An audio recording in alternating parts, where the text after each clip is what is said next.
Okay. Okay. This is the video to show how to replace the locking plier spring by yourself.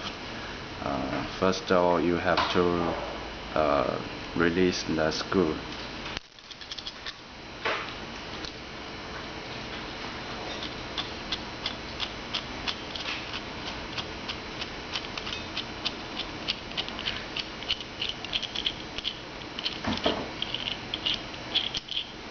And then you need such kind of tools, any stick, a small size and long stick, and here.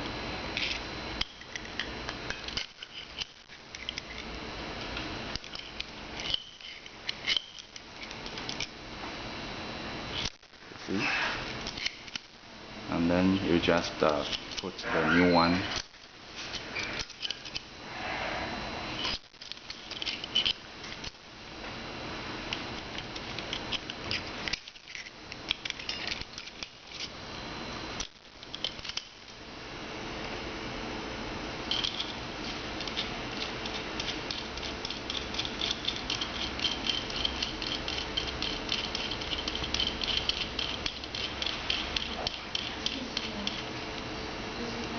Okay.